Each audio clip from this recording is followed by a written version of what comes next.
Puissance, feu, feu sur les ennemis, grâce à notre Dieu, Papa Florian. Je me nomme Patricia Zunon. Aujourd'hui, j'aimerais témoigner sur la puissance du sang de Jésus. Le sang de Jésus est vraiment, vraiment puissant. J'ai vécu l'expérience et je voudrais témoigner à ce sujet. Je vis en Angleterre, ça fait longtemps, mais plus précisément la maison dans laquelle je vis, ça fait au moins 11 ans que j'ai déménagé dans la maison.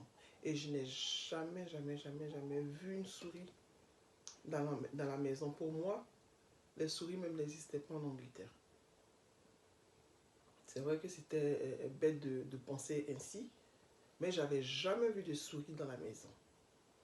Il m'est arrivé de voir une souris dans la maison, une petite souris dans la maison.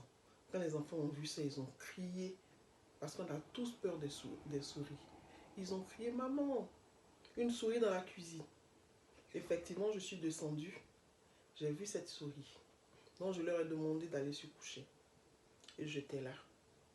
Je surveillais la souris, une toute petite souris. C'est-à-dire que dans la cuisine, elle n'avait pas peur de moi. Je me suis assise, j'ai fait bouillir l'eau.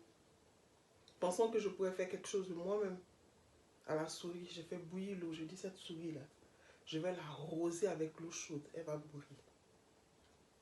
Et pendant que je l'attendais, la souris ne se gênait pas. Elle va d'un endroit à un autre. Et j'étais là. Pendant que je l'attendais, je me suis même endormie avec la bouilloire dans la main. J'ai failli me brûler ce jour-là. Et j'ai lâché prise, je suis allée me coucher. La nuit, quand je dormais, dans les escaliers, dans mon rêve, je ne sais pas si c'était dans mon subconscient, j'entendais des bruits comme quelqu'un qui parlait.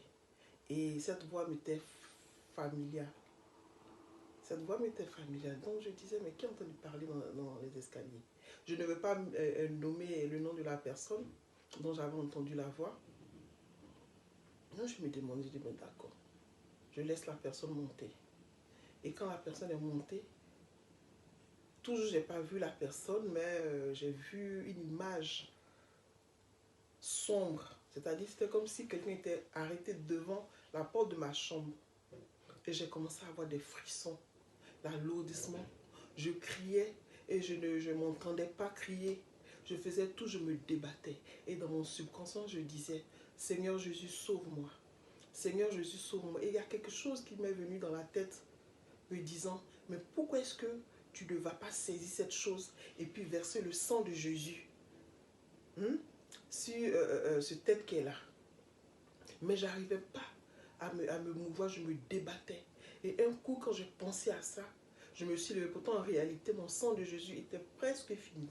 C'est-à-dire que le sang de Jésus est presque fini. Et j'avais juste un peu dans la bouteille. C'est comme, tu sais, quand quelque chose est précieux et que tu ne veux pas que cette chose finisse, tu as une petite quantité. J'attendais de faire remplacer mon sang de Jésus.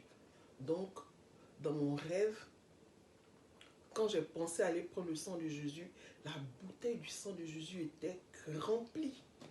Donc, j'ai saisi cette chose sombre qui était là. Je suis descendu de mon lit, je suis allé saisir la personne qui était là. Mais toujours, je ne voyais pas la personne, mais c'était une image que j'ai attrapée. J'ai saisi et je suis allé prendre le sang de Jésus. C'est-à-dire que j'ai fait un hôtel près de mon lit. Donc c'est là-bas que je suis allé chercher le sang de Jésus en rêve. Et j'ai versé ça sur la personne. C'est l'image sombre qui était là, arrêtée. Une image plutôt géante. Arrêtée. Donc j'ai pu verser le sang de Jésus. J'ai maîtrisé cette chose. Et cette chose s'est transformée. Quand elle s'est transformée, c'était le visage d'une dame que je connaissais. Qui est très très proche de moi. Et cette femme s'était affaiblie. Et je lui demandais, mais non, c'était toi. Qu'est-ce que tu es venu chercher ici? Comment tu y es arrivé? Dis-moi aujourd'hui, comment vous vous arrangez pour venir, pour quitter l'Afrique pour venir jusqu'ici? Tu vas me dire. Et elle me disait, ah, laisse-moi comme ça. Elle était tellement faible. Donc je la saisissais comme ça. Parle. Si tu ne parles pas, je ne te lâcherai pas. Je suis en train de dire ça. Et puis je me suis réveillée. Quand je me suis réveillée, les enfants étaient descendus avant moi. Et ils ont commencé à m'appeler. Maman, maman, viens voir, la souris, dis elle, elle est morte. Effectivement, la souris était couchée toute morte. J'ai pas voulu, sur le champ, raconter mon songe aux enfants. Je dis, mais Dieu est merveilleux. Le Dieu de Papa Florien est vivant. Il est vraiment vivant. La souris qui passait dans tous les couloirs. La souris, je l'ai retrouvée toute morte dans la cuisine, au milieu de la cuisine. Pourtant, elle est allée se cacher sous la machine à laver. Donc, je l'ai retrouvée au milieu de la cuisine, à côté de la table à manger. Donc, j'ai demandé à mon grand-fils, on ne va pas. Il me disait à un moment, on la brûle ou bien on la met dans la flash d'eau et puis on tire. Non, même si on la brûle, l'odeur même va nous asphyxier. Donc, c'est même pas la peine. On va la prendre et puis on ira la jeter très très loin. Donc, on l'a prise, la souris, on l'a mise dans le coffre de la voiture et nous sommes allés la jeter très très très loin. Et 2 jours après, je crois, disons, le même jour, on m'a envoyé un message sur mon WhatsApp